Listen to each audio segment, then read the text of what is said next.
Assalamualaikum warahmatullahi wabarakatuh. Selamat bertemu kembali dalam pelajaran Jawi tahun 6 dengan tajuk yang pertama iaitu homograf. Siapa pernah dengar perkataan homograf? Cikgu pasti ada di antara kita yang dah tahu kan? Baik, untuk kepastian maksudnya, mari dengar cikgu baca dan ikut bersama-sama apa maksud homograf ni. Baik, homograf ialah pasangan kata yang sama ejaan tetapi berlainan maknanya. Baik, ulang sekali lagi. Homograf ialah pasangan kata yang sama ejaan tetapi berlainan maknanya. Baik. Di sini maksud pasangan kata yang sama ejaan. Pasangan ni kita lebih kepada biasanya terarah kepada dua benda atau dua perkara atau dua orang pasangan ni. Pasangan ni menunjukkan dua lah senang katanya. Perkataan yang sama tapi maksudnya lain-lain. Perkataan tu kita sebut boleh jadi lain-lain. Bila ditulis memang sama tapi bila disebut dia lain. Dia akan jadi lain maksudnya, maknanya. Baik. Untuk homograf ini ia ada dua kumpulan. Ada dua kumpulan. Yang pertama, homograf pada kata dasar. Yang kedua, homograf pada kata berimbuhan. Apa maksudnya tu? Homograf pada kata dasar dan juga homograf pada kata berimbuhan. Baik, kita fokuskan saja homograf pada kata dasar. Untuk homograf pada kata berimbuhan ni, kita tinggalkan dulu dan kita akan bincangkan di lain masa, di lain waktu dalam pelajaran kita. Okey. Apa dia homograf pada kata dasar? Kita tengok macam mana atau bagaimana ia terjadi. Okay. Homograf pada kata dasar terjadi apabila dua huruf vokal rumi berkongsi satu padanan huruf Jawi. Padanan vokal I dan I taling berkongsi lambang dengan huruf ya dalam tulisan Jawi. Baik, untuk lebih mudah, maksudnya di sini dua huruf vokal. Dua huruf vokal ni huruf vokal rumi lah. Huruf vokal rumi mana dia Huruf vokal I dan I taling bila ditukar atau akan ditulis ke bentuk tulisan Jawi, dia akan berkongsi lambang ataupun ditulis dalam bentuk yang sama iaitu huruf ya. Contoh, I lambangnya huruf ya, padanan huruf Jawinya ya. I taling pun sama, padanan huruf Jawinya pun huruf ya juga. Baik. Kalau macam ni kita tak nampak lagi. Baik, kita tengok pada contohnya supaya nampak lebih jelas. Baik, contoh yang ada di sini cikgu sediakan dua je. Cikgu bagi dua ya. Okey. Kita lihat perkataan ni. Perkataan apa ni? Disebut apa ni? Bila. Bila tengok macam ni memang kita sebut bila. Bila ataupun kita boleh sebut bela. Bila dan juga bela. Baik. Untuk ejaan ini, I di sini padanan hurufnya ialah huruf ya. Begitu juga dengan perkataan bela. Bela ni pun penggunaan ataupun padanan huruf Jawinya ialah huruf ya. Baik, cikgu bagi maksud apa tu bila.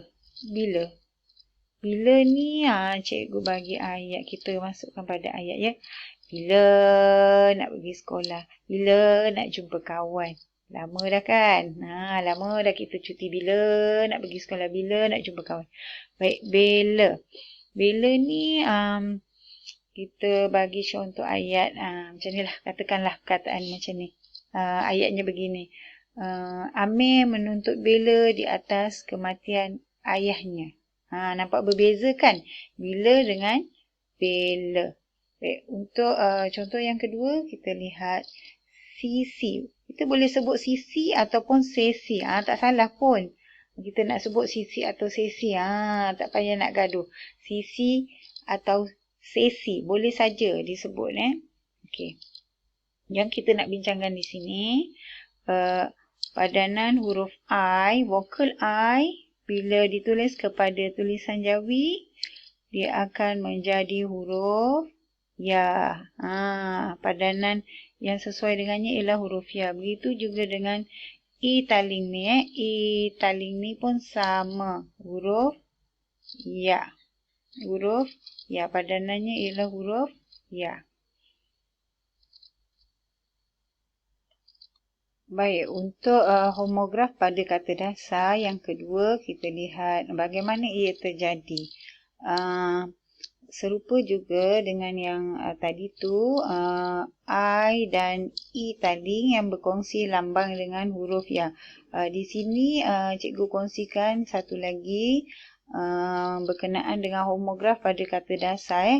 Ia terjadi apabila dua huruf vokal rumi berkongsi satu padanan huruf Jawi. Padanan vokal U dan O berkongsi lambang dengan huruf waw dalam tulisan Jawi. Serupa juga dengan yang tadi tu, cuma hurufnya berbeza. Huruf vokalnya berbeza ya. Ini penggunaan vokal U dan O. Ia berkongsi lambang ataupun bila ditulis ke dalam tulisan Jawi, padanan huruf U menggunakan huruf waw. Begitu juga dengan huruf O akan ditulis padanan hurufnya dengan huruf waw. Baik, kita tengok pada contoh. Contohnya. Baik. Contoh perkataan biru. Biru ni ataupun biru. Biru ataupun biru. Boleh sebut. Mana-mana pun boleh sebut. Tak kisah tengok perkataan biru. Jangan tengok warna tu. Warna tu coklat. Kotak tu coklat tapi perkataan biru. Okey, baik. Tak salah pun kan. Dia nak perkataan biru. Baik. Yang cikgu nak katakan di sini, yang dia berkongsi lambang ialah huruf U dan juga O. U bila dipadankan ke huruf Jawi, dia menjadi huruf waw. Begitu juga dengan O. O berkongsi lambang tulisan ataupun kita padankan dia ke dalam tulisan Jawi menjadi huruf waw. O dengan U menggunakan ataupun dia berkongsi lambang ataupun berkongsi tulisan ataupun bentuk huruf dengan huruf waw. Baik, biru tahu ya, biru. Biru adalah warna. Saya suka warna biru. Biru. Cikgu bagi apa ni? Contoh ayat. Ahmad bertugas di dalam biro keselamatan. Macam tu. Biro tu macam bahagian lah. Baik, contoh yang seterusnya.